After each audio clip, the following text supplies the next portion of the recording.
Whoa, Nelly, let me tell you about aspiration.com. So you can go to the head of the line by going to aspiration.com/TYT, and you don't have to wait on the wait list. There's free access to ATMs all across the world. There's no monthly service fee. I know it just gets better.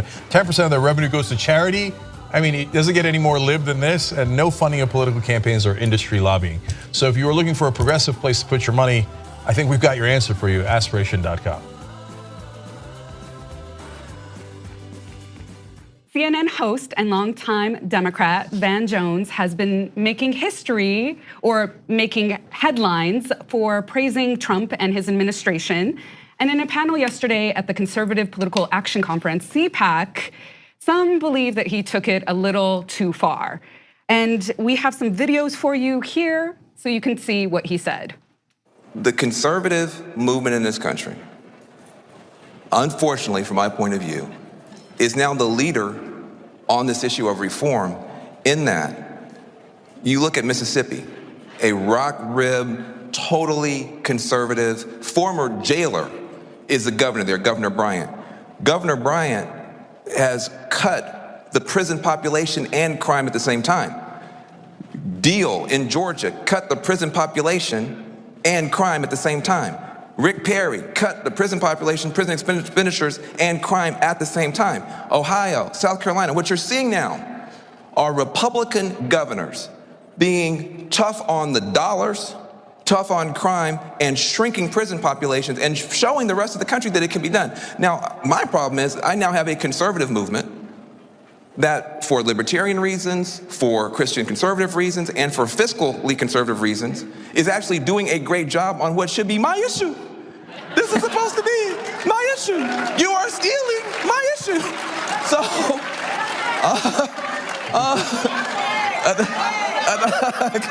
so they're welcoming you with open arms. Keep going. Let me keep going. Look, I'm gonna stay in my party. But what I want to say, but take some dadgum credit for being smart.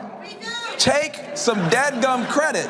So that was Van Jones in a 20-minute conversation with American Conservative Union Chair Matt Schlaup. And there's a lot more praising, not just of the GOP, but of his fellow panelists, including the Daily Caller's Sagar and Jetty. And we have another video for you too, wherein he states that he is trying to do this to unify both parties. I've never seen a bird fly with only a left wing. I've never seen a bird fly with only a right wing, not even in Mississippi. We need each other. We need each other. So Twitter wasn't so happy about this. We can go to some of the tweets in reaction to Van Jones, because Van Jones has stated his interest in working with the GOP around criminal justice reform, but folks weren't having it this time. Zerlina Maxwell said, Black Lives Matter have been out in the streets getting tear gas and tackled, but Van Jones thinks it's a great idea to go to CPAC of all places to credit conservatives for criminal justice reform. And then Clay Kane says Van Jones is completely wrong here. The so-called First Step Act, which is what was passed a couple months ago, isn't actually a first step because Jeff Sessions rolled back so many Obama-era prison reform policies, which took us 10 steps back. How does he not know this? Or does he? So can I jump in with, just to add a little more to that last tweet. So one of the things that Jeff Sessions did as Attorney General before Trump pushed him out for randomly doing the right thing for once, he had basically undone some of the Obama administration recognized, and the Department of Justice under the Obama administration recognized, that police departments were disproportionately targeting minorities, the Black community. And so through various investigations, they were able to prove this, and then they had a contract with these departments to basically clean up their act. Jeff Sessions came in and said, nah, we're not gonna enforce any of that. You can just forget about it, right? So is that criminal justice reform? No, but I hear you, but I think that's a little unfair to Van Jones, and I'm largely going to defend him. Okay, so and then we'll get into it. So point one is Van Jones is referring to the legislation that was passed. So that is separate from what Jeff Sessions did. So it's not part of the legislation. So what Jeff Sessions did is terrible, and Van Jones never complimented it. He complimented them on getting both the national legislation passed, which Kushner did fight for and Trump did sign, and for the Republican governors acting in the way that they did on those specific criminal justice reform issues. And those are all true. And I agree with him that when Republicans agree with us, we should take it. No, I get it. Okay, and maybe that was what Van Jones was specifically referring to. But if you're gonna give conservatives credit for criminal justice reform, and it was a very, like the way that he messaged it was very broad, right? So that's one issue that I brought up, the Jeff Sessions issue, but there's a second issue.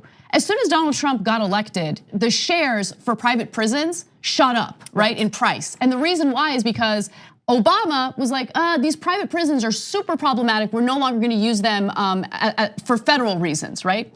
But Trump decided, no, we're gonna re-implement these private prisons for federal criminals, right? So you have to look at the full picture. Yes, I do give them credit for some of the reforms, but if you look at it as a whole, I mean, to say like, oh, conservatives are doing the right things here, overall, I think is wrong. Well, like you were saying, Cenk, during this conversation, it was a 20-minute conversation, Van Jones was cornered multiple times into trying to give the full credit to conservatives, and he did throw back to Obama, and that Obama's administration was working towards also criminal justice reform. But I think the ultimate problem was that he gave conservatives the whole bag at certain points, and then also the way that he is messaging it, he is completely erasing the grassroots activism that's happening across the country. Like Zerlina said, people getting tear gas for this, and now Trump gets to ride in on his horse. I know, guys, but I think it's fairly obvious what Van Jones is doing, which is, hey, conservatives, great job, do that again.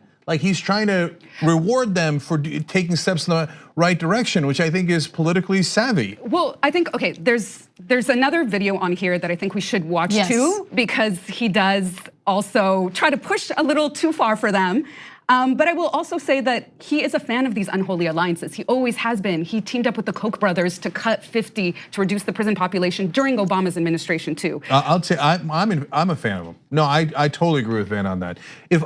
So do I agree in the hey, everybody be bipartisan? I don't like the bird and the wing talk. I'm not interested in that, right? But like, no, I'm the one who most aggressively goes after Republicans, right? And so I'm like, oh, bipartisan compromise to give more tax cuts for the rich. No, thank you. No way, under no goddamn circumstances, okay?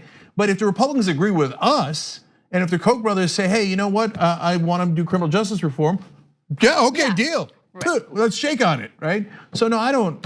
Look, the Koch brothers want to lower their taxes no matter what. And to them, criminal justice reform can help them save a little bit when it comes to taxes. I know, I agree with you. I'm fine with that. I'm fine with that. But I do think we should watch this next video. Right, because he sees how far he can actually go with this audience when he's not constantly praising them. Undocumented immigrants right now have a lower crime rate than the rest of us, and yet we don't talk about that. No, hold on.